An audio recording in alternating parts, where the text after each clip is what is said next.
Goal setting is the process of deciding what you'd like to accomplish and then make a plan to achieve the desired result.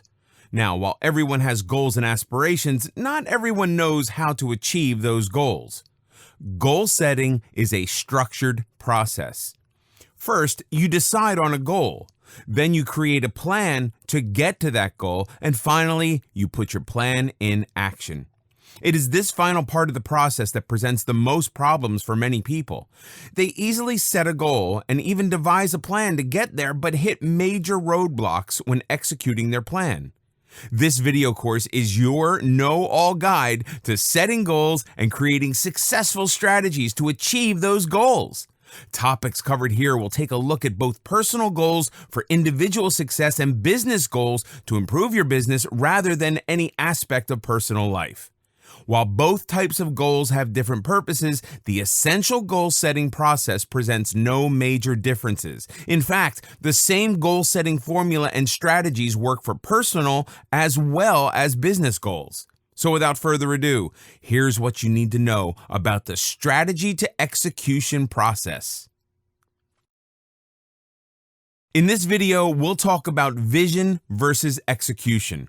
So, what is the difference? Vision is great. In fact, it is the starting point for all big things to come. But vision means very little unless executed. What this means is that it's great to have a plan, but simply having a plan cannot get things done. It hardly even acts as a catalyst anymore. Take the very common example of trying to lose weight. You know you need to work hard and put in a certain amount of effort to shed off the extra pounds. If you fail to lose weight on a diet, then is the diet the problem, or is it because you didn't follow through consistently? The vision was to lose weight, and the execution required you to invest time, effort, and a lot of willpower into the process. Were you able to deliver? Another way to look at the same is trying to expand your blog. If your blog isn't growing, is it because your marketing strategy is poor, your writing style not up to the mark, or simply because you can't seem to create enough useful content? You may have the vision to create a blog with broad readership, but do you have the strategy and execution to take it that far? Now, vision and execution are not exclusive in the business world, although almost everything written about the topic refers to entrepreneurs and leaders, but can apply equally to everyday non-business-like situations as well, as we've just seen. So while a lot of the examples in this video course might sound like they have to do with good leadership qualities only, feel free to apply the same to your personal aims and goals in daily life. Going by this working title, let us assume that every goal demands a minimum work threshold. If you do not invest at least a certain amount of effort, you won't get results. Based on the nature of the goal, the effort required may vary, but the rule remains that you need to be engaged in following through. Now, go back to the example of trying to lose weight. If getting in shape requires a minimum commitment of grueling for 3 hours per week, and you only do it for 2, you won't get the desired results. Likewise, if becoming a successful blogger demands you to put in 1,000 hours of productive effort and you only contribute 400, chances are you'll fail. So even with a good plan in place, results do not come unless the plan is followed through. Once again, vision needs execution to deliver results. A vision for personal goals could be anything ranging from improving your health, mastering a culinary skill, becoming a better person, or even becoming more sociable when in company. In fact, it could be anything that empowers you as a person or makes you feel like an achiever. In terms of business, vision is the grand idea of where your company may go as an extension of where it is already. A vision statement organizes your thoughts and distributes them to the company. The statement is often lofty and future-based, but still needs to be organized and planned carefully. It's kind of like a roadmap which points out the direction you'd like to follow. It's very important to have a solid vision, since it is basically the stepping stone for planning your business. Your vision statement should include all of the following elements: finance, how to fund your projects or sustain and support your business; reputation among staff, competitors, and clients. Service quality standards. Focus on making clients a priority. Growth. A plan on how to increase locations, get more customers, expand inventory, and innovate some more. Passion. Articulating your dreams and hopes for the business. Sustainability. Determining your financial and environmental sustainability. Essentially, your vision will provide the groundwork or blueprint before you go into the execution phase. If vision defines your goals, then execution gets you to those goals. The success of any individual or business organization relies on its potential to convert a plan into reality. People who follow through on putting their plan into action with a solid strategy often achieve those goals. Businesses that take on a logical and disciplined approach to doing things use many different techniques to convert their ideas into outcomes. A word of caution: execution is never perfect from the start, so be ready to face obstacles along the way. No matter how solid your idea may sound to you, you need to realize that the path to getting that idea executed and achieving results will be a constant work in progress. There really is no way that you or anyone else on your team can know from the get-go what the end result will look like. Your part in all of this is to make sure that actions are continuous and that change is welcome rather than spending time in the planning process. Some common pitfalls to avoid, especially in business scenarios along the way, can include the following: spending too long on the planning phase, wanting to implement all phases at once, making money a priority in the project and not the project itself, allowing personal emotions to keep others from helping, acting alone and not consulting with the team.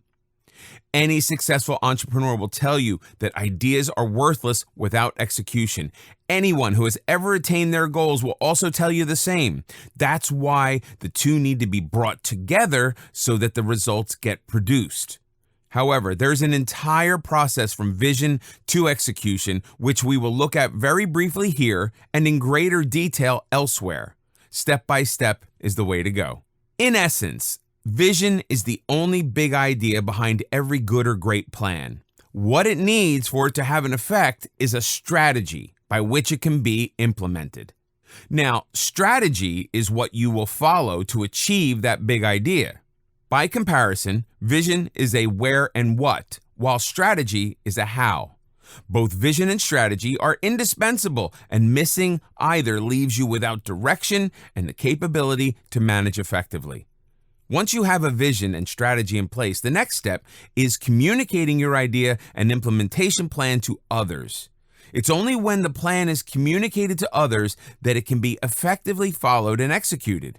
This holds true wherever a team is involved. You may be a gym teacher, a health guru, a motivational speaker, or a businessman. You need to communicate your ideas well. Once your vision has been communicated to others, it is time to take some action. And it is not only you that needs to act alone, but everyone on the team needs to do so too. Let's say that everyone involved in a project decides to act. So what's next? This is important as it involves going back and reviewing whatever you've done so far. Successful individuals and organizations keep a close tab on the progress being made and how much work still remains. So reviewing not only helps you with assessing progress, but also charting the way forward. It also ties into accountability, where you not only hold yourself, but also your coworkers, colleagues, students, or employees accountable to your vision and the actions that anyone has taken to get there. Accountability also paves the way for corrective action if required. If you can get through all these guidelines, then you have successfully executed your vision and no longer have an execution problem.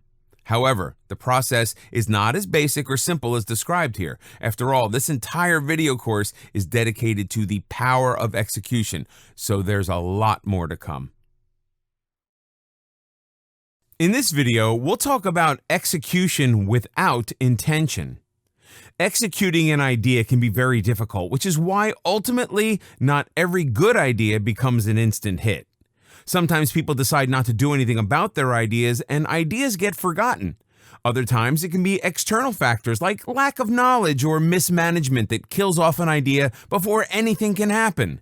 But external factors aside, here we will look at aspects which are under your control, and mismanagement on your part may be doing more damage than good.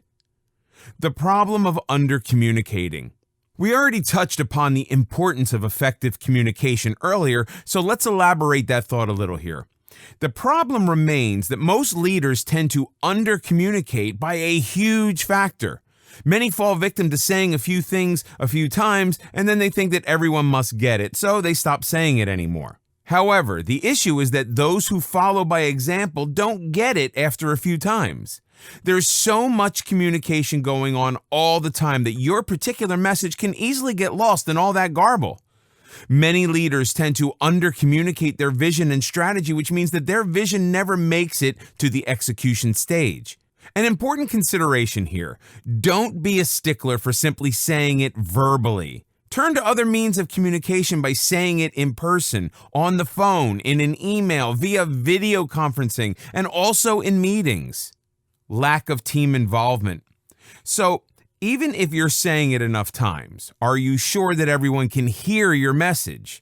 This brings us to another reason why good strategies often fail. Any business, whether small, mid-sized, or large, needs everyone to be on board. The same goes for non-business scenarios as well. Despite having the best plan on paper, execution can go out the window if all departments of the business are not involved. This is because the execution process needs contribution from every department, so it needs to be a coordinated effort. Remember that you cannot execute strategy alone. Do not undermine the size of your team when it comes to executing the plan. If you have a team of 6, things are fairly easy. Expand that number to 60 and things start to get trickier. Often, strategy leaders do a great job of gaining support from their immediate colleagues and direct reports, but do not present equally impressive results of securing similar support from others. Many large companies view strategy as an annual activity conducted by an elite group of people who sequester themselves in a conference room. In smaller organizations, the same comes as an edict from above on which employees must act. But because execution of the strategy demands action, it requires specific people to carry it out. Lack of such involvement can easily become the cause of strategy failure. When employees are not given the chance to question high-level strategy, it can spell trouble for the company. Instead of isolating certain demographics, get the communication going through a conversation thread that involves everyone in the organization. Involving team players early on will make the communication component of the process so much easier. And as seen earlier, communication is key to making sure that a strategy takes off and delivers results. Too many times, plans do not take off with a blast, only to see communication dwindle gradually as everyone returns to business as usual. Poor decision-making. Company success and failure is dictated by decision-making. The same also applies when you think about achieving personal and not business goals. Among these, poor decision-making can kill a good strategy if people in the organization do not see it as a source of strategy failure. Given a directive of too many goals can create a situation where everything becomes a priority. In this situation, nothing really gets accomplished, but projects do remain pending. Given this scenario, it is important for business owners to know how to select, prioritize, edit, and delete decisions. If you're working on a personal goal like boosting confidence, developing leadership qualities, saving money, eating healthy, or something similar, you will also need to make the right decisions. Some things you will have to be a stickler for, while others you'll need to forego completely. Pick and choose your options wisely. So whether a decision is made solo or is team-based, it's important to make sure that you have a process where warning signals can be detected should you need to revisit your decision. Remember an earlier reference to work in progress? Well, this is where you need to have the flexibility to make adjustments and improvise according to the demands of the situation. Hiring the wrong people. Another good reason why a perfectly workable strategy doesn't work is because you hand it to the wrong person to execute. Oftentimes, implementing a new strategy involves hiring or promoting an employee specifically tasked with executing that particular strategy. But If you get the hiring wrong, then the strategy fails as well, or at least appears to do so. And because hiring is a difficult process, people just dump the strategy rather than go through the entire hiring process again. Insufficient data or overly complex plans. Both of these factors make up for poor communication. If a plan is based on wrong assumptions due to insufficient data or even misunderstood data, then the drive towards execution will be a disaster from the start. A relatable example would be miscalculating financial estimates or even the number of people required for executing the plan. An example of a personal goal could be something like wanting to travel to certain destinations without laying out an itinerary or budgeting your travel costs properly. Likewise, if a plan is too difficult to explain to others, how can you hope for effective communication and the desired result? When plans are not effectively capable of being explained, given their complexity, team members cannot be expected to carry them out as intended. A plan that has too many contingencies or restrictions will not only become too hard to follow, let alone implement. Another reason why perfectly good strategies fail to take off. Expecting results too soon. When you implement a strategy, you need to give it time to produce results. If the results do not come quickly enough, don't start to tinker with the strategy. There's often a lot of excitement at the beginning of a process, followed by a decline in interest and a return to everyday business. To keep things going in momentum, try not to ditch or change the strategy. Instead, your focus should be on preventing a loss of momentum. Avoid changing the plan too much or too frequently, as this can easily lead to losing credibility with employees or other team players. Changes should be gradual or even iterative rather than dramatic. Having said that, this does not apply to when there are clear-cut signs of warning and you need to move quickly to tweak your plan accordingly. In practice, successful execution is that which adapts to situations that emerge. Successful execution evolves, and an organization's sustainability depends on its willingness and ability to adapt. In this video, we'll talk about strategic execution, part 1. Strategy execution is much like going on a trip towards a planned destination. Time for another example. Consider going on a weekend trip, but first you need to make some arrangements. You need to decide on a destination, check the weather and road conditions, estimate travel time, and decide how many stops you may need to make on the way. Then there are the unexpected consequences to consider, such as road work, detours, and others that may delay you getting to your destination. Once you reach your destination, you will have successfully executed all the planning into delivering results.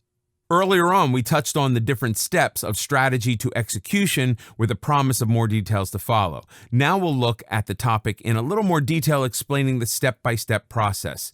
A successful strategy to execution process provides a structured approach to clarifying, communicating, implementing, and managing strategy. The goal of the entire process is to make sure that you know where you are so you can determine where you need to go. This gives you a baseline to work from. The first part of strategy execution deals with all the steps that go into setting up the stage for taking action. 1. Strategy planning. The journey of any successful execution begins with strategy planning. This component is important as it comes before taking any action. This planning component needs to consider all issues, ranging from the big and small steps the company needs to take to get to its goals, the framework they will use to keep it on track, along with the structure for strategy reporting and the frequency of strategy meetings. If you look at it historically, corporate history is littered with businesses that experienced immense growth stalls only because they followed strategies built on wrong assumptions or a need of clarity. The goal of successful strategic planning is to come up with a strategy that defines clear goals while staying away from misaligned or ambiguous ones. For personal goals, you still need to plan ahead, but perhaps in a different way. Say you'd like to volunteer more in the upcoming year. This will require you to schedule the days and hours you'd like to donate, the type of volunteer work you're interested in, and any traveling to and from the location. You need to plan this out in advance so it does not clash with your regular work-life balance and create a scenario where you're left feeling overwhelmed and unable to continue with your commitment. 2. Set clear goals. This stems directly from strategic planning, where not having clear-cut goals will make execution run amok. Whether you're an individual working for achieving personal goals or a business striving for successful expansion, your goals need to be defined clearly. For instance, your goal may be as basic as learning a new language, where you may want to appreciate cultural diversity or give yourself a competitive edge in career choices. You may want to do so as foreign languages open up the door to art, music, dance, fashion, and cuisine. If any of those are your forte, or you may simply want to improve your communication skills. Whatever the reason, you need to have a goal in sight to work towards. Once you have the goal established, you can then get to work achieving it, which is all execution. Likewise, in the business world, goal setting helps you organize your thoughts about what you want to achieve and allows you to come up with concrete steps that will help you get there. When you're clear on where you're going, it's a lot easier to make things happen. Having a goal is also motivating, as you have a built-in finish line to work towards, and you can celebrate when you reach it.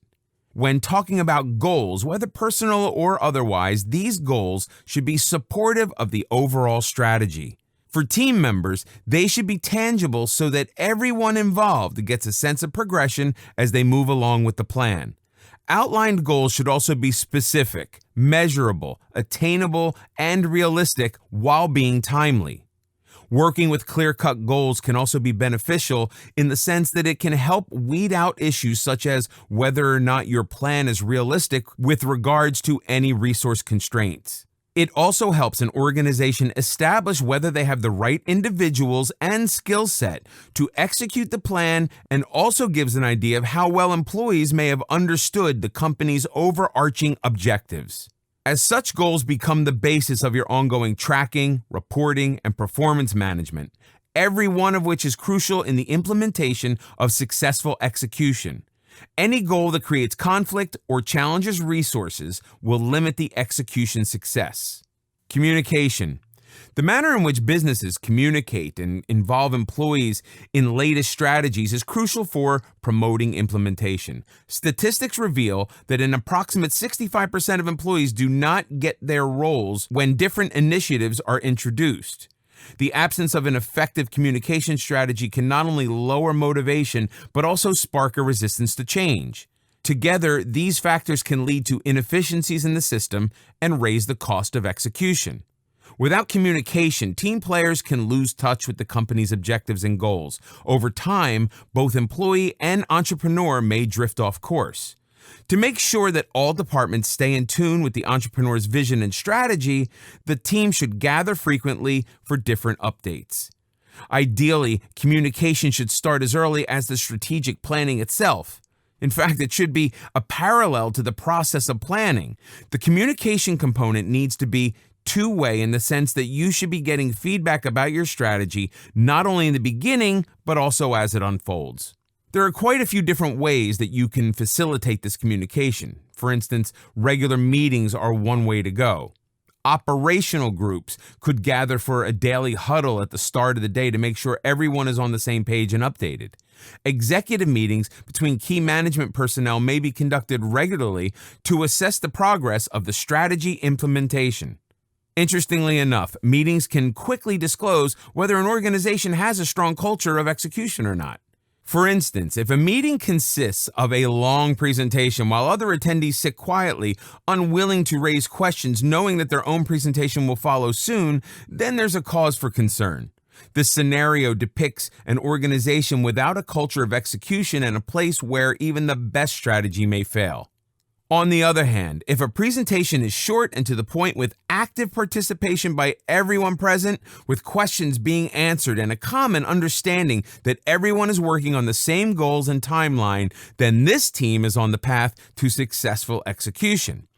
It's often very easy to fall into the trap of doing a great job of communicating at the start, only to see people go back to business as usual. This is why planning communication ahead of time is important, because it keeps the momentum up. At the same time, it's also important to engage key employees with targeted communication to win their support for the strategy.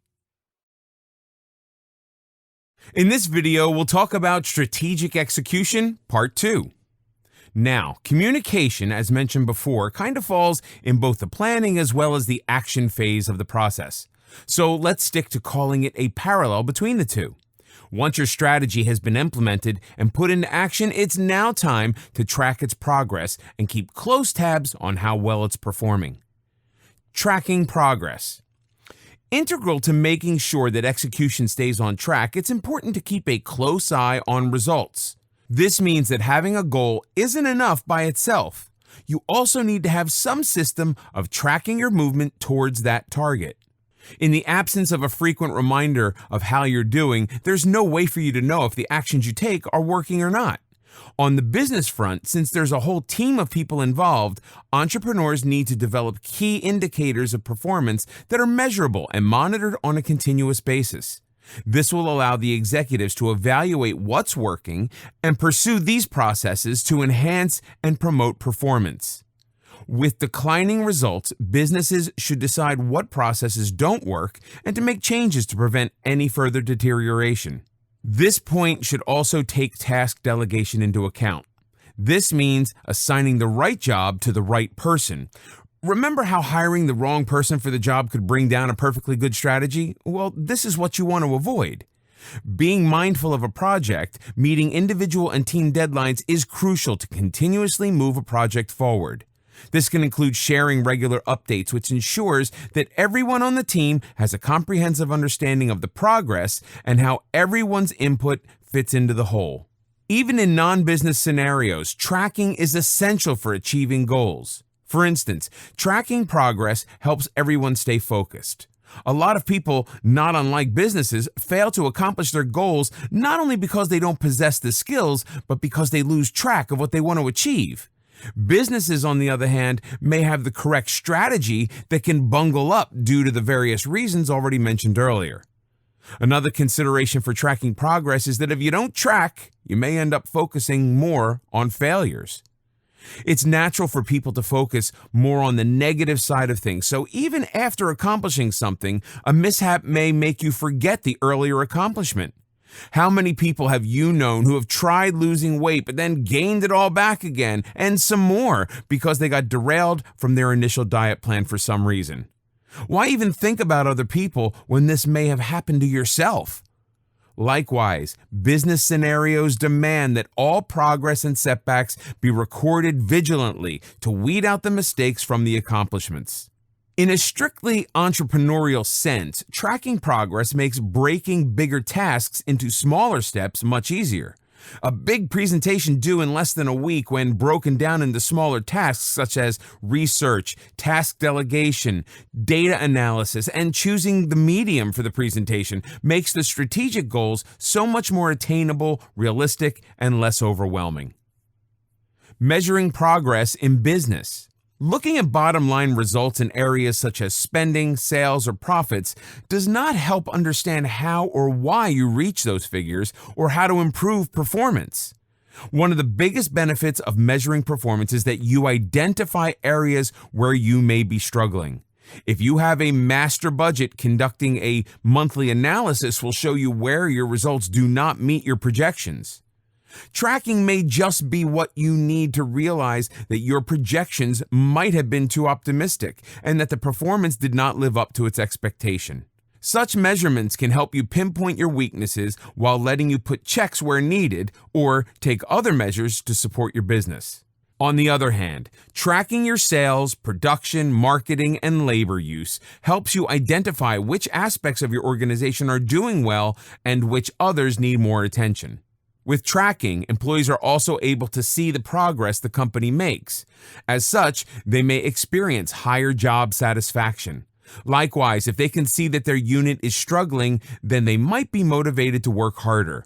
So, measuring results based on goals set for all employees and communicating the same to the staff on a scheduled basis helps keep the team motivated to do well, whether they are surpassing these goals or struggling. Accountability. To understand the importance of accountability, here's an example. Take a group of basketball players and put them on their own in a friendly match. As there is no one watching and no one keeping score, you may well find that all sense and cohesion goes out the window. The center is up front and the small forward is off in the distance. The shooting guard is found chatting with the spectators. Now, bring in a referee onto the court who starts keeping score visibly. As most people would expect, the dynamics of the game will change instantly. Players would start playing positions they were assigned because now they are actually trying to perform well to win. The simple act of being observed and being held accountable has made all the difference. It's no different in the workplace setting. While holding people accountable certainly helps the business, it is only when accountability is made visible that the real results are delivered. As per the example, accountability was vaguely there with each player knowing their position and role, but it took a crowd of onlookers and a referee for them to start aiming for success in those roles. Employees at a business are much the same. With roles defined correctly, they will know what they need to do to succeed, but if their success is not marked or if the metrics are not visible or relevant, then accountability loses its impact. When accountability is confusing or misapplied, consequences get watered down or never occur, and people often miss the connection between results and recognition. Instead, reporting results to each other and holding each other accountable for achieving goals are key to successful execution. Sticking to these basics, some may sound redundant but need emphasis at this stage. While holding your team accountable during the execution process, discuss and set up expectations. Clearly articulating expectation is not only mandatory but crucial to the organization's success in setting up accountability. Think about the basketball players from the previous example. Knowing their position and role in the game holds them accountable for any mistakes or gains made in their area. Look for input. Looking for input engages team members in achieving goals. It gives them a chance to determine what works and establishes a vivid understanding of expectations. Actively coach the team. Accountability and coaching go hand in hand. You need to know of any issues that arise to keep your team mindful and answerable to any action that they take. Hold regular strategy reviews. Such strategy reviews, or call it communication, is important to holding the team liable during the execution phase. As each step of the way is reviewed, everyone's performance becomes obvious and can give you a fairly predictable heads up on the progress of your strategy execution. In this video, we'll learn how to set powerful goals the smart way. Goal setting is important because it provides focus and lets you work towards long-range goals. And while you work towards those long-range goals, you learn how to get past the short-range obstacles on the way. So, goal setting is imperative for individuals, people, team players, coaches, and corporations that wish to succeed. In fact, it's for everyone who wants to set themselves up for success. It could be anything basic from trying to lose weight, quit smoking, drinking enough water every day, to more elaborate schemes like improving your savings, buying a house, traveling to certain destinations, or even finding more time to spend with friends and family. But even this process demands a bit of structure. Simply setting a vague or broad goal and not knowing how to achieve it won't get you very far. So, make sure that your goals are specific, measurable, realistic, and a few other things. Plus, goals need to be something that motivates you. This means that it should be something that's important to you and there is a value on achieving it. If you have very little interest in the outcome or the goal is irrelevant, then it is not very likely that you will put in any real effort to achieve it. So, motivation is key to achieving goals. This makes goals relevant, so set them according to priorities in your life. If you do not prioritize, then you may end up having too many goals, leaving you too little time to devote to each one. But before we look at the rules for successful goal setting, here's what goals are all about. Goals require action. In a nutshell, this point sums up the whole strategy to execution process. You have to take steps every day which bring you closer to what you have in your mind. Goals require deadlines. There has to be a time frame to deliver results. Goals have a price. Not necessarily a monetary price for everyone, but goals will need you to invest time and effort and other things you can think of. If you are a business, then yes, money and funding is kind of a big one here. Goals produce results. You have to be able to see progress along the way. If not, then your goal is probably not clear enough and you do not have the skills or knowledge to make it happen. Goals will challenge you. Nothing comes easy, so yes, there will probably be some hiccups along the way. If you're not being challenged, then perhaps your goals are not big enough.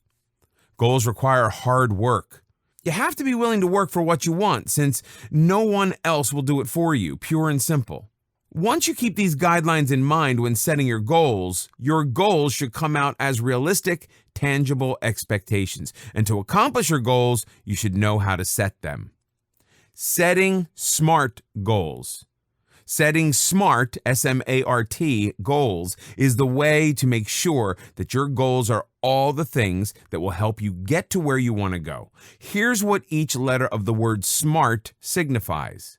S, specific. Specific goals will give you direction. Vague goals will lead you nowhere. Ambiguous goals produce ambiguous results, whereas incomplete goals produce incomplete results. So, when setting goals, you need to be extremely clear to everyone, including yourself, as well as others. The goals should be specific by being exact, thorough, and adept at answering questions instead of creating more. Example, I should spend more time with the kids as opposed to I will read the kids a story every night before bed, or we will bake something together every Saturday. The first example is too vague, where you don't exactly know what you will do with the kids, but the second becomes more specific, identifying the kinds of activities you'll share with the children. Now you have a plan to work with. M, measurable. This means including dates, amounts, and numbers in your goals. Such figures will also give you benchmarks to measure your success.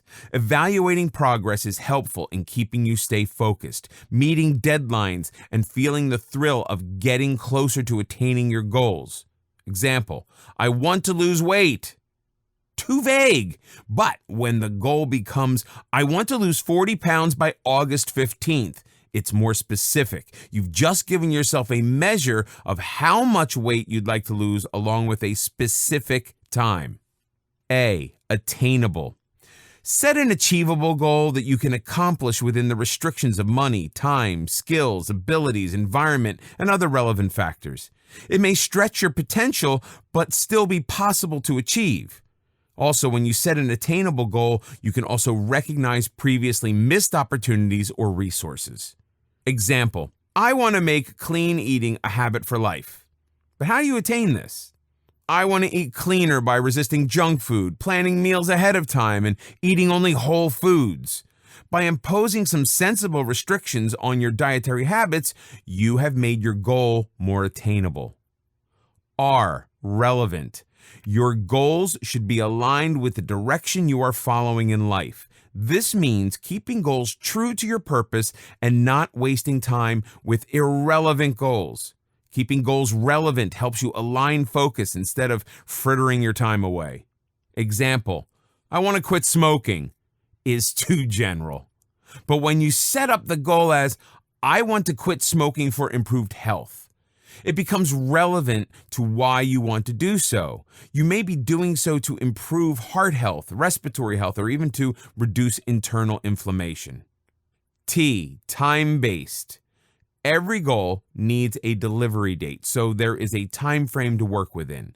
An important component of execution is that the strategy should have an end, a time in which you are aiming to accomplish it. For better management of a big goal, you can also break it into different parts and time frames. It also creates accountability along with a sense of urgency and achievement that will come. Example, I want to create a website to sell jewelry from my store is just a simple goal. To make it smart, you need to work along the lines of, I want to create a website to sell jewelry from my store by January 31st. The website needs to be operational by the end of January so that I can sell special Valentine's items before Valentine's Day. I will use a website development company to create the site. Making a goal time specific may sometimes mean that you need to outsource some tasks, like getting a website development company to work on it. In this video, we'll talk about the importance of performance coaching. By definition, performance coaching is a process where one individual facilitates the development and action planning of another. This can be done in a personal, organizational, professional, or entrepreneurial context. For instance, on a personal level, individuals can seek career coaching, emotional coaching, life coaching, and even something like hypnotherapy, among many others, to achieve their goals. Let's take a look at career coaching to start off. If you feel stressed or worried about your job security, the coaching can help you cope with career changes, identify strengths and transferable skills, set realistic goals, and develop a strategy to achieve the career you want. So if your goal is to learn new skills, change your role, and give your career a boost, career coaching could help you get all that. Likewise, if you need to manage emotions better to have a positive effect on your personal and organizational performance, you can look to emotion coaching to help you deal with change and conflict, gain a better understanding of responses to challenging situations, and discover strategies to maintain positive and calm effects. Not only can individuals benefit from this type of coaching, but even those who are team leaders, managers, and those in a position of authority can use it to understand how motivation can have a positive impact on the productivity of their business and the performance of the employees. So in a business context, performance coaching can improve a company's sales performance, enhance strategic thinking skills, and take the business to the next level. In fact, performance coaching is one of the many execution efforts to gauge individuals and companies towards achieving goals. Such coaching creates engagement to get things done. Business corporations and team leaders of all sorts need to become good performance coaches to put their strategies into its execution phase. While there are many performance coaching methods out there, the most popular one seems to be something called the GROW method. Managers use this model to help their employees improve work performance, enhance problem-solving skills, become better decision makers, acquire new skills, and achieve their career goals. Once again, the acronym like SMART SMART, GROW, also helps create the right context to help individuals transform their potential into peak performance. What is the GROW coaching model? The GROW model offers the coach a simple yet effective framework for goal setting and problem solving.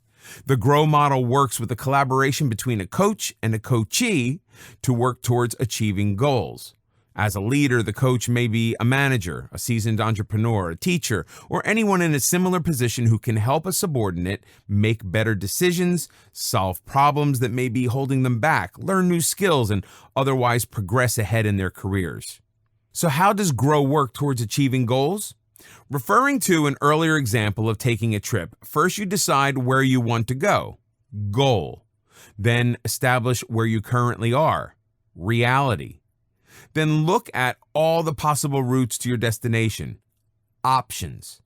Before you establish the way, will, to commit to making the journey and getting ready for any obstacles along the way. All right, let's break that down for easy understanding. G, goals. The most important part of the coaching phase is to define and agree on the goals to be achieved. Coaching begins with determining a relevant goal. This could be anything from a development goal, a performance goal, a problem to tackle, or even a decision to make. Such individual goal setting is very important for execution, as we have previously seen in earlier chapters. If the goal seems overwhelming at the initial stage, try breaking it up into smaller fragments before moving on. Identifying the goal. What do you want to accomplish? What would be the ideal outcome? How would achieving this goal benefit you? R, reality. Reality lets you examine the current situation. If you want to proceed ahead with pursuing your goal, you need to be objective. Where execution is concerned, being realistic will let you remove many false assumptions from getting to your goal. Reality is also all about gaining awareness of the present situation. Too often people try to solve a problem or reach a goal without considering their starting point. As such, they miss information they need in order to reach their goal effectively. Once there's a clear understanding of the situation, options can be explored for generating solutions to reach goals. Identifying reality. Where do you stand in relation to your goal? What's an important factor in your success up till now? Why haven't you reached your goal already? What would you do better this time? O. Options. After exploring the reality, focus can shift to considering the options. Options is when the individual explores and identifies ideas and solutions. This step lets you determine what is possible and what is not.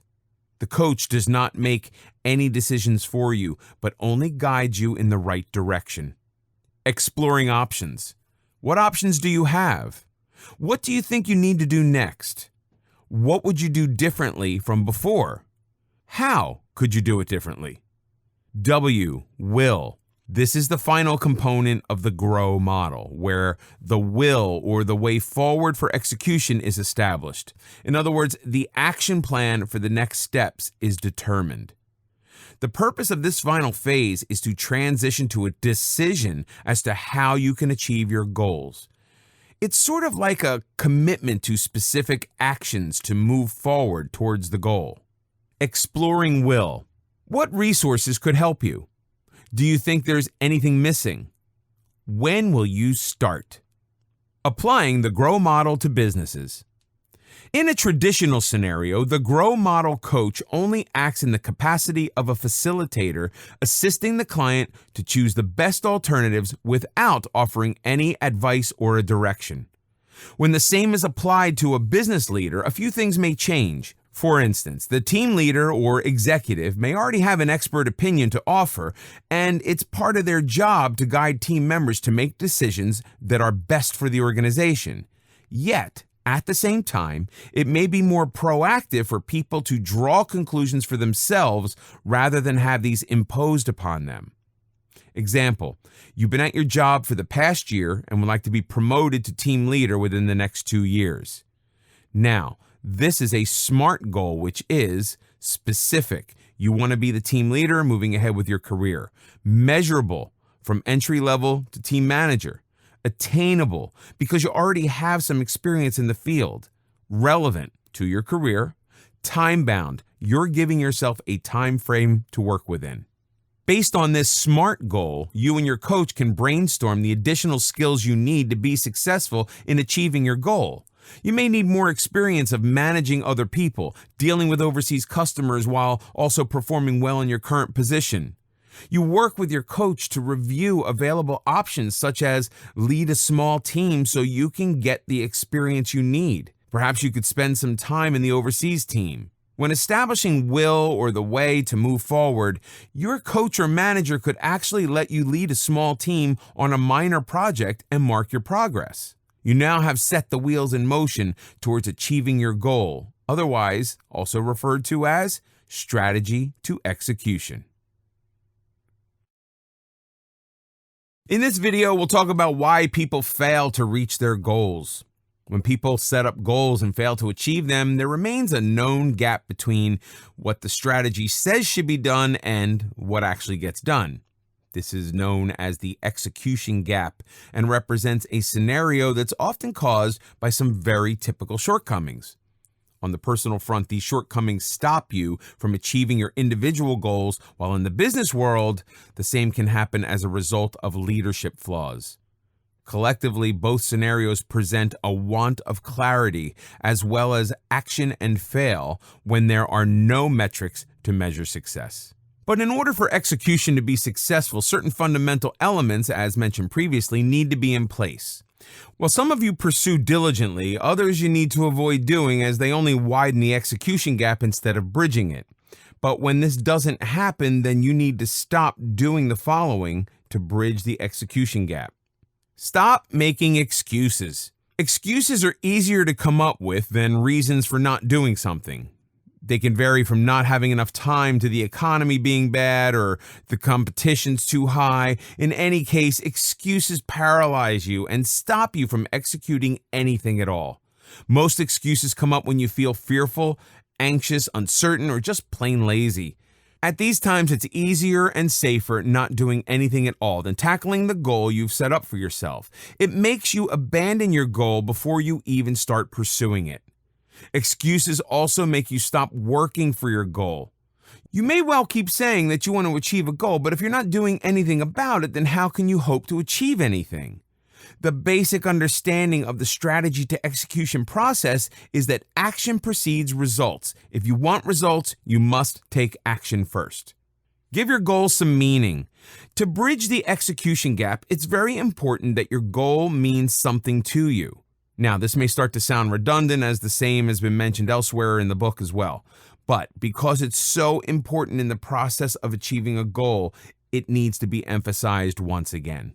If you set a goal for the wrong reason and chase after something you don't really need, you will not be driven to achieve it, and the execution gap will never be bridged. So, set yourself up for something that will have meaning for you. Setting the wrong goal also takes motivation out of the execution equation. To make anything motivating, be it weight loss, expanding your social circle, setting a startup business, or expanding your clientele, you need to associate strong reasons to why you want to achieve something. These reasons will then become the driving force that fuel your motivation. Another consideration in this regard is commitment versus convenience. With the right goal, you are highly likely to be 100% committed, whereas anyone who isn't committed will opt out for convenience instead. Say you have a scheduled gym session every week with a buddy who also gives you a ride there. Now, if you're committed to getting into better shape, building strength, or just improving your overall health, you'll attend that session every time no matter what. But if you find out that your gym buddy won't be attending this week, so maybe you decide to skip the session as well. Here, you've opted for convenience instead. Since your friend won't be there to take you along, you find that it's too much work to get to the gym by bus and then back home. At this point, you just give yourself a little reminder that the goal is to get yourself in better shape, no matter what. Set the bar for commitment higher so that it's not easy to back off. Stop trying your hand at everything. This ties into setting your priorities straight and focusing on one goal at a time.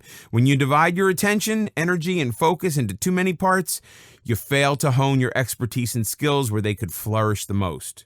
If you want to execute your strategy successfully, you need to know your strengths. You need to know what you are good at, passionate about, and most driven to do.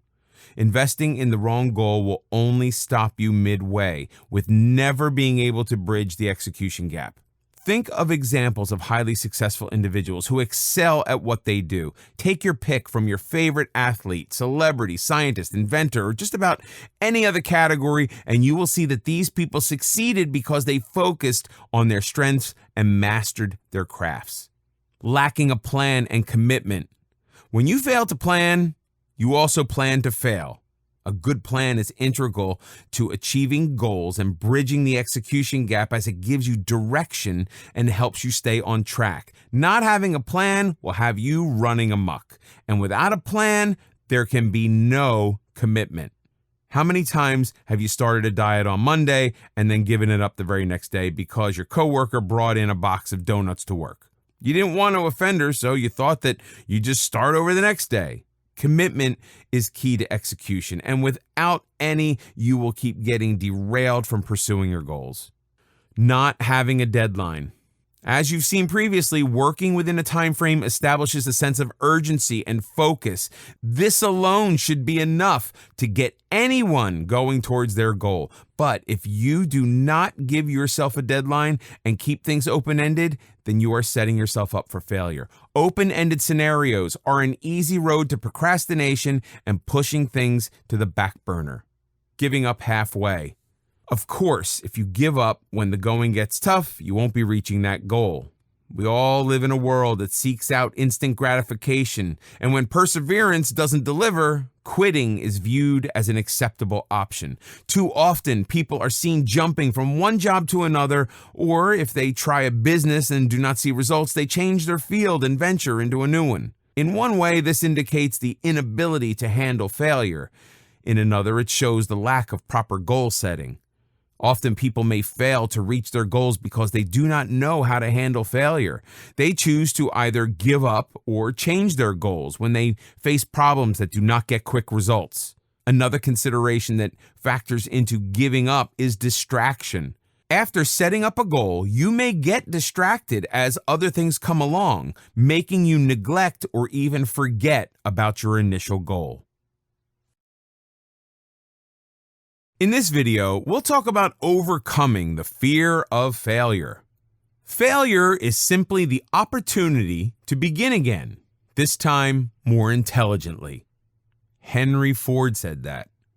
With so much talk about why good strategies fail or why certain goals are never achieved, you may think you have covered everything about unaccomplished goals. However, the biggest hurdle that stops people from pursuing their goals is the fear of failure. Having said that, failing to achieve goals does not mean that you failed. It only implies that something may be wrong with your strategy and that you need to tweak it a bit. All you need to do is change your approach and change the way you do things. The fear of failure can easily undermine your own efforts to avoid the possibility of a larger failure, immobilizing you and causing you to do nothing. This way, your vision never gets translated into execution. For some, the fear of failure can present such a powerful threat that their impulse to avoid failure exceeds their incentive to succeed. What is failure? Everyone has a different definition of failure given their individual benchmarks and values. It's a feeling of reluctance that stops a person from trying new things or getting involved in challenging projects.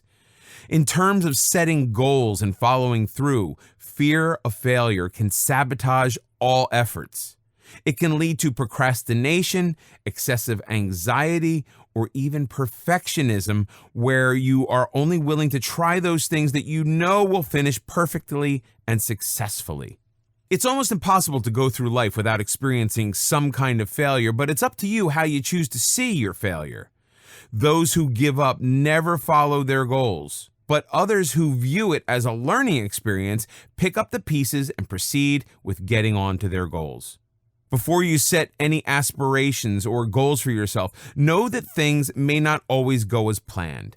But you cannot let this uncertainty stop you from taking a chance. Instead, set yourself up for success by having a great vision and then a solid plan to back it up.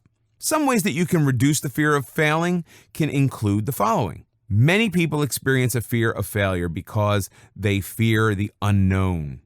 This can stop you or make you uncomfortable from setting goals. It's always better to have a contingency plan that can take you through. That may mean changing your strategy slightly, but at least this way you have something to fall back on and keep moving forward. Sometimes dividing your goals into smaller milestones can help. For instance, if your goal is to return to school to pursue your degree, start off by making sure you have the requisites in hand. Take care of any upgrades you need to pursue studies. Organize your finances, check out admission dates and locations, and then go get that application form to fill out. Taking one small step at a time will help build your confidence, keeping you moving forward and prevent you from getting overwhelmed. It's important to realize that failure is about outcomes, and results are not a personality trait. By now you know that it's all about taking action. Action gives you the power to change the circumstances or the situation. If one strategy fails to produce the results, do things differently. Instead, most people stop doing anything at all. In this situation, persistence is key to achieving your goals. Instead of giving up, treat the experience as an opportunity to learn. Present yourself with questions like where you made the mistake, why it happened, how it could have been prevented, and what else could you do to achieve your goals. In essence, failure is feedback, telling you that something is not working and that you need to change it. Perhaps one of the most well-known quotes about failure and the realization for change is by Steve Jobs. Quote, "Getting fired from Apple was the best thing that could have ever happened to me. The heaviness of being successful was replaced by the lightness of being a beginner again, less sure about everything. It freed me to enter one of the most creative periods of my life." To get over your fear of failing, sometimes it's just better to take a break. This does not mean that you have to give up on your goals, but simply that you redirect your focus elsewhere temporarily. The point is to clear your mind so you can see the bigger picture. Taking a break will also give you some time to think before you revisit your goal again. This time may also just give you enough compelling reason to act, so you reboot and restart.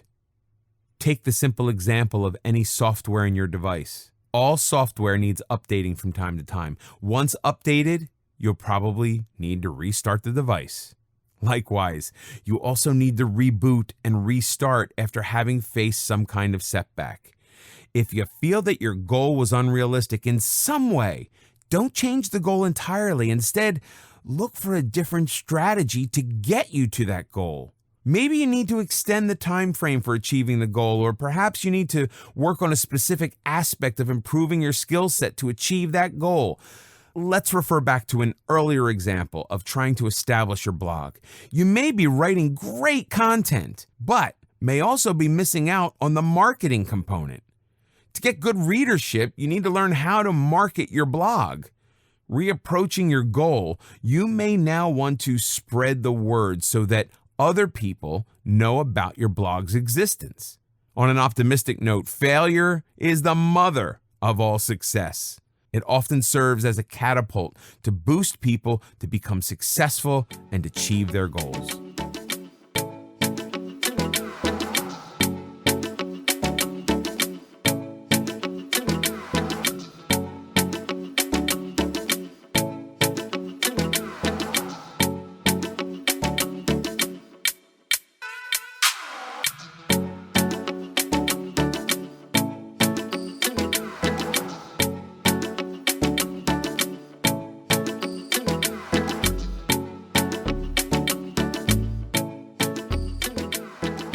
Ladies and gentlemen, welcome to another episode of My Unfair Advantage.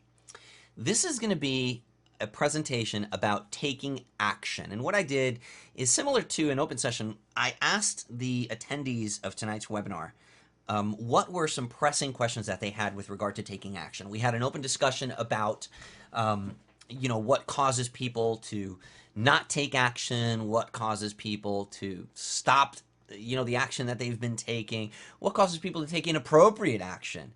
And we came up with a couple of different questions that I want to address as they have applied to me in my own experience in my own business. Now, I don't want to put myself on a pedestal and say that I am the epitome, the edification basically of taking action. I am an action taker. When I say I'm going to do something, I do it. And I keep at it until it's done, and that's how everything I've ever tried, I've actually finished it.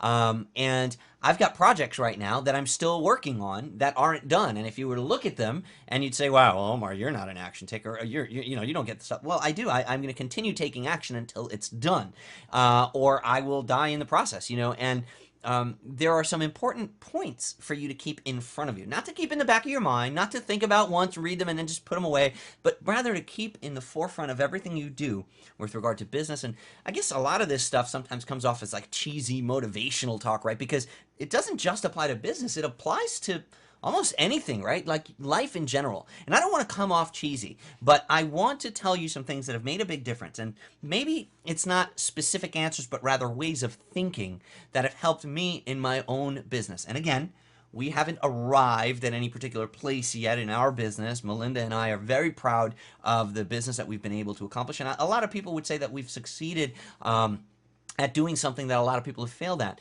And we continue to succeed on an ongoing basis. And a lot of people want to have what we have. And that's why I want you to keep these important points in front of you. So I asked the audience, well, what are some things that you would consider to be important? What are some questions that you would consider to be important? One of the ones that was asked was, how do you believe in yourself? How do you just believe in yourself? How do you believe that you're going to be successful at something, especially when it's something new, something you've never done before?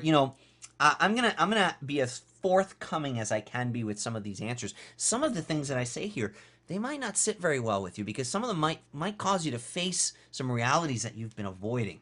Okay, now look, in a lot of things, there is some talent or some just God-given talent that is required to be incredibly successful. All right, there are some things that are out of your direct control to succeed in some things. I'll give you an example. To be above and beyond the rest in basketball, for example, having the advantage of height, of a body, of a physique that makes you taller than the opponent, gives you a formidable advantage in being successful, right? That is not to say, however, that someone that has of equal age but not equal physical ability can't work their ass off and work harder to become just as good as that guy. But the advantage that that person had to be successful is that they were just naturally taller. They were born taller, so they didn't have to work as hard to be equally as successful. But my point is that, they were both equally successful. So, why am I saying this when the question is, how do you believe in yourself? Well, I'm saying this because for some things, people attribute the fact that they just don't have God-given talents. One of the things that pisses me off all the time is when somebody says to me, Omar, yeah, you just have the gift of gab. That's why you're so good at selling. That's why you're so good on video. It upsets me because, you know what I say to that? I say, bullshit. No one ever came to my house on Christmas and said, hey, Omar, here's a gift. It's gab. From now on, you'll be able to sell like never before. No, that's bullshit. That's just an excuse that people create to justify why they aren't willing to work hard at achieving what I've been able to achieve. I wasn't born knowing how to sell. My formal education was at medicine. I sucked at talking to people. But I had to learn it, and I learned it, and I strengthened that muscle through repetition. Well, I can't talk today. But it was something that I repeated. I kept working on it. How do I do that? I broke my comfort zone. I got in front of people, even though my stomach was telling me, no, don't knock on that door. I knocked on that door anyway, and I risked failing. I risked ridicule because my why was much greater than my now or my not ables. I don't know if that kind of makes sense. That's just the way that it, makes sense in my head. So how do you believe in yourself to be successful at something new? Identify a very powerful why. A very powerful reason why you want to be successful. Now, some people are going to have greater limitations than others in certain avenues, particularly ones that require physical exertion, physical stress. There are going to be some handicaps. I'm sorry if you don't like that word handicap, but I'm going to use it because it's a word and it applies here. Some people are handicapped at certain things because they, perhaps, for example, if you are a paraplegic, you won't be able to compete in professional sports because there are rules there, because but there's the Special Olympics, there's other things, I don't even know that you can compete in the Special Olympics, but that doesn't mean that you can't be hugely successful at other things. Look at Stephen Hawking, right? You see my point there? Here's a paraplegic that can't even talk, and he is one of the most brilliant minds of our time. So how willing are you to overcome your own challenges in your life? I don't know if anybody here has ever heard of a man named Nick Vujicic. If not, look it up. But here's a guy with no limbs that's affected more lives and affected more change in the world than a lot of people, because it really comes down to your why. And if you don't believe in yourself, then believe in why you need to make a change, and why you need to get good at something, and why you need to practice until you get it right and you'll learn that's something new. What is your why? Look, I've found in my experience that there are 4 motivating factors, the 4 F's that motivate people to take action. Okay? Those 4 F's are fortune, family, fame, and freedom. Fortune, family, fame, and freedom. You might be prone to one of those. You might be prone to 2 of those. Maybe all of them motivate you. Some people are motivated by fortune. They just want to make a lot of money to buy a whole bunch of stuff that maybe they didn't have in the past. Some people are motivated by family. Maybe they just want to prove to someone in their family that they can do it. Maybe they just want to provide something for their family that their family never had. Maybe they're just motivated by their kids and they want to provide a better life for them. Some people are motivated by family. Some people are motivated by fame. They want to see their name up in lights. They want to be at the top of the ladder. They want everybody to be looking at them. That's not a bad thing. To be, to the winner of the race and to accept the trophy and to have everybody want to be like you and to be in a position to be able to help those people and show them what you did to get there. It's not a bad thing. Some people are motivated by fame. Some people are motivated by freedom. They could care less about the fame. They don't really have to prove anything to their family. And they don't necessarily need the money or want the money because they'd be happy without it. But they're motivated by the freedom, by the ability to do whatever the hell they want, whenever they want, by the freedom from, having to comply with what somebody else says in order to have the things that they want. What motivates you? I think that believing in yourself to succeed comes from, particularly at something new, comes from knowing what motivates you and putting a very vivid why right in front of you. A very vivid why right in front of you. My why, I just wanted to provide a life for my wife that she just couldn't have had otherwise. I wanted freedom, not just for me, but for her as well. I hated the fact that I knew I was smarter than my boss, yet I had to listen to him every day. I hated the fact that when I went to a restaurant, I was reading the menu from right to left and determining what I was going to eat based on how much it cost instead of, just ordering whatever the hell I wanted to eat. Those were the things that motivated me, freedom. But you might have a different motivation. And again, does this sound cheesy? Does this sound like, whatever? Call it whatever you want. These are the things that I had to do in my mind. These are the changes that I had to make in my life to become hugely successful at what I do. Next question that was asked today on the webinar was, what holds us back from taking that action, right? So Omar, okay, great. I guess I kind of identified what it is that motivates me. I do have a why. I would love to have these things. What is it that holds me back? What is the thing that stops me from taking action? There's one answer to that: complacency. You get comfortable. That's what holds you back. You get comfortable. Have you ever heard this story about the dog on the porch? Well, there's a little boy and he's walking home from school. There's an old man rocking in a chair on a porch, and there's a dog that's sitting next to him, and he's crying. The dog is just crying, and the little boy says, "Hey, old man, the dog is crying." And the old man says, "Yeah, I noticed that." And he says, "Well, why is the dog crying?" The old man says, "Well, there's a nail in the board on the porch, and it's pierced his skin and it hurts him, and that's why he's crying." And the little boy says, "Well, why doesn't he get up?" And the old man says, "Well, I guess the nail just doesn't hurt bad enough."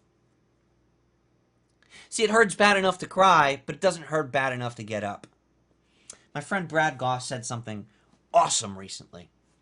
I often hear my wife saying, "Omar, I don't want to go shopping when I'm hungry. I haven't eaten yet because I tend to buy more stuff in the grocery store if I go when I'm hungry." And it makes perfect sense, right? You're hungry, your brain has a certain, like, "Oh, I want that, I want that, I want that." And shopping while you're hungry isn't a good idea. Grocery shopping. So maybe you agree, maybe you don't. But for some people, this holds true.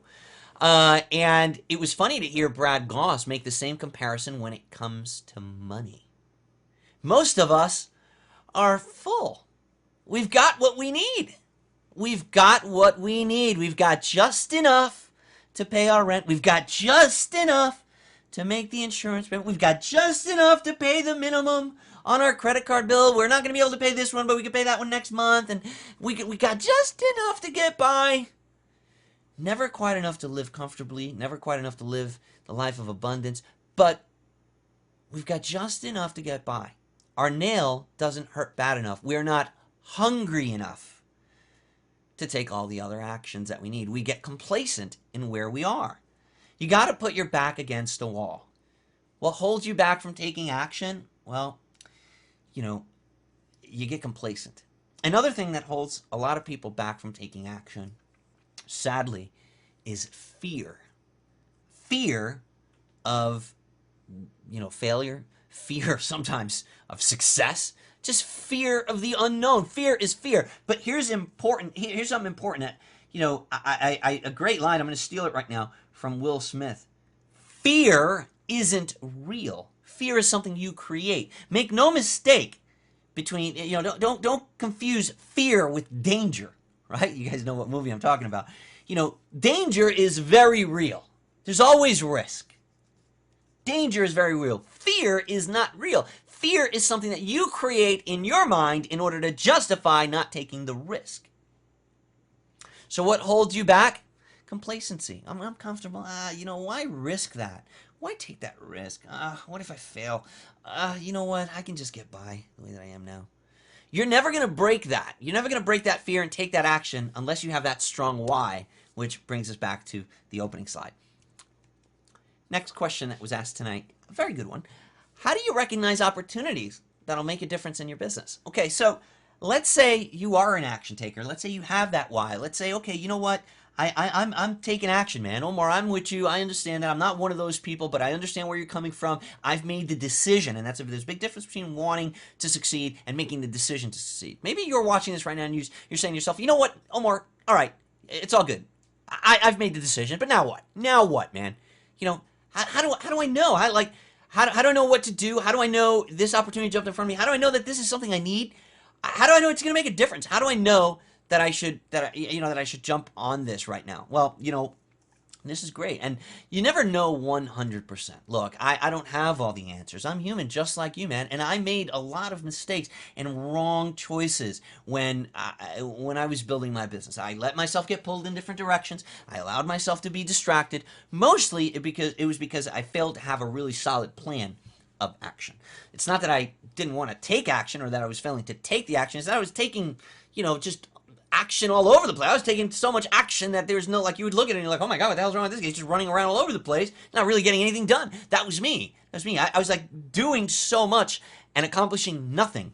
And, a lot of times I would see something pop up in front of me and I would be like, oh, that's awesome. Got to try that. Oh, well, look at this, man. I'm trying to make money online. I'm not doing anything with Amazon. There's this new Amazon product that just came out. Well, hey, let me just buy this thing too, and I'll make money with Amazon too. And then another thing came out. Oh, well, look at this, mobile marketing. Hey, I'm not doing anything with SMS, text messaging, and mobile marketing. Let me buy this thing. That's how people are making money online. I'm buying mobile marketing. Hey, what's this other thing? Pinterest. I've never even heard of Pinterest, but it looks like people are making money. There's this new product about Pinterest. I'm going to buy that. How do I recognize which ones of these opportunities are actually going to make a difference in my business? Well, the answer to this is you have to have a business plan. You have to have a solid business plan. You have to come up with a business plan by reverse engineering your goal, by actually having a clear and concise picture in your mind of what you want to achieve, how much money you want to make, how you want to make it. What is the business plan that's going to take you there? And if an opportunity arises, you need to look at it and compare it to your business plan. And you need to make a logical adult decision like bosses and CEOs of companies all over the world make every day. You need to look at this opportunity that has popped up in front of you. You have to see if and how it fits into the business plan that you've been adamantly following to get to your goal. If it doesn't, then you have to have the audacity to say, this is a great opportunity, but right now is not the time for me. Or vice versa. Hey, this is a great time and I'm actually looking for an opportunity, but that's not the opportunity for me. You see, action takes place at the cross of an X. It's when two planes meet. Action takes place when opportunity meets readiness. And sometimes you're ready, man. You're ready and you're hungry and you're looking, but the opportunity just isn't there. No action happens. Sometimes the opportunity is there, but man, you're just not ready and oh man, it's just not the right time in my business. It's like, oh, I'm focusing on something. No action takes place. It isn't until you're ready and the opportunity presents itself that you make a logical, informed decision, not based on impulse, but based on logic, and you realize whether or not it can make a difference in your business. And look, I hate to, sound rhetorical here, but every opportunity will make a difference in your business. It will either make a good difference or bad difference, right? If you take an opportunity, it's going to make one difference or another. But you know what? I would rather look. I don't know.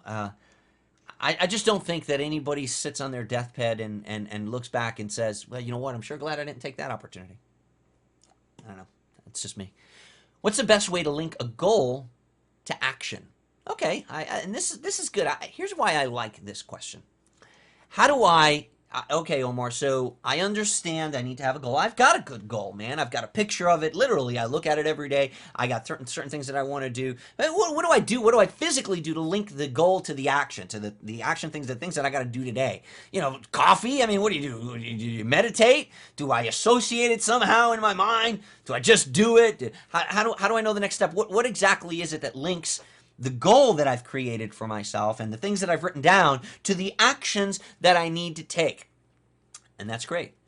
The answer is what links the goal to the action is the plan, okay? The plan. Every single thing that you have to do on the way to that goal breaks down to an action item in your plan. Not having a list of items that each mount up to small achievable goals, that each mount up to a bigger goal, that each mount up to the main goal. If you don't have that, you'll never achieve. Look, there's 4 parts to every journey, 4 components to every single journey. Okay, so right now you could consider your goal, your from where you are now to getting to your goal, that's your journey, right? We all have a journey that we're on. There are 4 components to every journey. You have to have these 4 things or that journey will not complete. It will not happen. Here are the 4 things you have to have.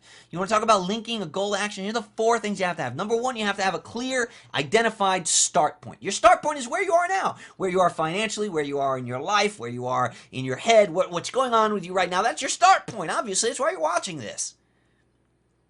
You have to have an end point. That's your goal. You need to have a clear, defined end point. When can I say, oh, okay, I'm done. I've reached it. I've gotten it. I achieved it. If you don't have an actual goal for your business, an end game, an end in mind.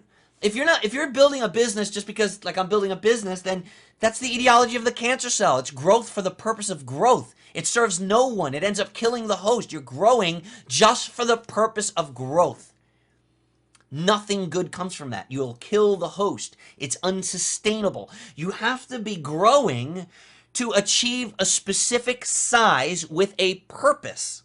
What is the specific size that you're looking to grow to? What is the purpose for growing to that specific size? What will happen when you get there? Are you trying to grow your business to 1.27 million because you know that you want to sell it on this particular platform and you can have a buyer at 1.27 million, and you came up with the 1.27 million because that you know that where you want to live for the amount of time that you want to live, you'll be able to live on just the interest that you've from the 1.27 that invested into this particular thing. You see that? That is a clear, concise end game. Now, I've got 2 parts of my journey. I've got my start point. I've got where I want to be. There are still 2 very critical components. Number 3, you need a map. You need a map. How am I going to get from where I am now to where I'm going to go? Where am I going to have to turn? Where am I going to have to stop? Where am I going to have to go? You need a map. Think of it, if I was driving somewhere, I need to know where I'm starting. Every GPS navigation system needs to have a current location, a destination, and a file to look at, a map, in order to plot your journey. Right? The one missing thing, a vehicle. You need a vehicle to take on that journey. That vehicle is your business. You need 4 things. So how do you link your goal to action? Well, you have to have those 4 things. You have to have that end in mind. And you have to create a series of small achievable goals. What are small achievable goals? Well, when you give someone directions in a journey, don't you give them small achievable goals? Don't you say, hey, look, go 3 blocks, you'll get to a red light, you're going to make a right there. Oh, okay. Well, I know I'm on track in this journey. If I got to that red light and I made a right there and I saw, oh, he said there's a McDonald's. There's a McDonald's. Okay, what next? Okay, proceed straight. You're going to go 2 more miles. You're going to see a big billboard. The billboard is going to be for, Omar Martin's My Unfair Advantage program. At that billboard, you're going to stop. You're going to make a right. Okay, that's another achievable goal, small achievable goal. You see, big journeys are made up of a series of small attainable goals. Small attainable goals allow you to measure your progress along the way. Small attainable goals allow you to measure your progress along the way. Quitting my job was not the end destination for me, but it sure as hell was one of the small attainable goals on my list of things to do. Obviously, after I quit my job, life goes on. I've still got to continue supporting my family. I have to make sure that my business, I'm running a business. I didn't hit the lottery. Does this make sense? It was just part of the journey that I'm on to be able to provide the life that I want for my family, to be able to settle down in Sarasota, Florida, in the house of my wife's dreams and my dreams. We share in that same dream. To be able to provide for my mom the life that she wants in the remainder of her years. There's a lot of things in my journey that I'm not going to get into here, but there are goals, and then there are small, attainable things. Now, what are the action steps that you're taking? The problem that a lot of people fall into is they create these small attainable goals as they go. And they don't have an end in sight. They don't have a destination. They're missing one of the 4 components of the journey, or maybe 2 of the 4 components of the journey. Maybe you don't have the map. Maybe you don't have the vehicle. Maybe you don't. You need to have all 4 of those, okay? You need to have a plan. You need to take into consideration that you have to have a motivating why. You need to take into consideration that everybody's journey is different. You know, some people have a certain advantage that's going to, a God-given advantage that's going to, in certain things, a God-given advantage that's going to give them an ability to achieve that same level of success with a less amount of effort than someone that doesn't have that God-given advantage. Fortunately for us, we don't work in, we don't do something that's physically demanding in the sense where my height, my thank God my weight isn't going to determine whether or not I succeed, but it'll probably determine how long I can enjoy my success. But there's a couple of things, a couple of factors at play there. Some people might say, well, oh my God, I'm on the short end of this because I just don't have the time that you have one more. Screw that. I don't buy that.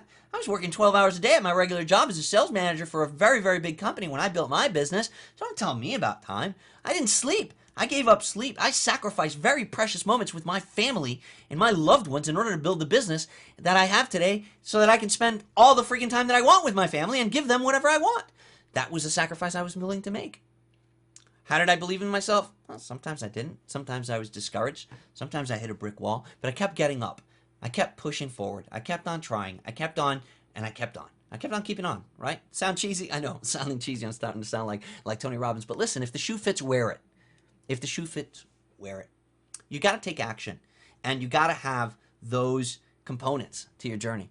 Too many people out there nowadays, they envision success. They envision themselves taking action, but they don't actually do it. At the end of the day, you've got to be self-motivated. You've got to want it, man. I'm not, I would love to see you succeed. I would love to have every single person watching this video succeed, but the reality is that statistics have shown us that maybe 90-something% of you won't. You simply won't do what it takes to succeed. I guarantee you that. I promise you, rather. I didn't have any kind of special, attributes that, enabled me to succeed, that you can't learn, that you can't develop, that you can't purchase, that you can't build on. There's absolutely zero reason why you can't do what I'm doing better than me and achieve greater success than me, a lot faster than me. I know people. I know a 14-year-old girl right now that's doing internet marketing and kicking ass. And I say to myself, wow, she is light years ahead of where I was when I was 14. I just wanted to play with my Atari, and every one of us has a different drive and determination. You've got to be self-motivated. I'm not there to kick you in the ass every single day. You've got to have your own why. You've got to have your own reason. And if you don't, then you don't. You won't make it. I'm sorry, but that's the reality. If you do, then tune in to the next episode of My Unfair Advantage. Okay, what support may we surround ourselves with in order to succeed? I think a lot of people surround themselves with the wrong type of mentality. They surround themselves with negative people. Look, I'm going to say this right here. I'm not going to spend a whole lot of time on it because we're all adults. And at the end of the day, you are what you surround yourself with. Look, there are a lot of people out there that are quick to tell you you're not going to make it, you're not going to get to where you're going to be, where you want to be, you just can't. That's seldom, if ever, said to you by someone that has made it or is at where you want to be. Seldom, if ever. It's always the person that isn't making $1 that tells you that you can't make 10. Why are they telling you that? Not because they hate you, not necessarily because they're haters, but just because they simply don't have the capacity to comprehend what you're trying to do because they themselves have never done it. Talk to a millionaire about your $1 million idea, and you're going to get support. You're going to get encouragement. Talk to your next door neighbor who makes less money than you, about your $1 million a year, and you know what you get, yeah, come on, man, that'll never work. You get it. You, a millionaire? Come on, man, let's go grab a beer. That's what you're gonna get, right? But it's your fault because you're asking a plumber for cardiac advice. Go to the right people for the right type of advice. If you have chest pain, you don't call a plumber, dude. You call 911, hopefully. If you have a business question, go to someone that succeeded in the business that you are trying to build, right? Surround yourself with the right people. The right people. There's, you can find positive people anywhere, but are you surrounding yourself with the right positive people? People that truly understand because your next door neighbor might be really positive and he might be discouraging you from shooting for your dreams simply because he's trying to protect you and doesn't want to see you get hurt. Why is he doing that? Why does he feel the need to covet you and protect you from getting hurt? Because he cannot fathom the possibility of having $1 million because he's never done it, because he's struggling to pay his bills every single month. So what support should you surround yourselves with in order to succeed? Surround yourself with successful people. And that's how you're going to be most likely to succeed.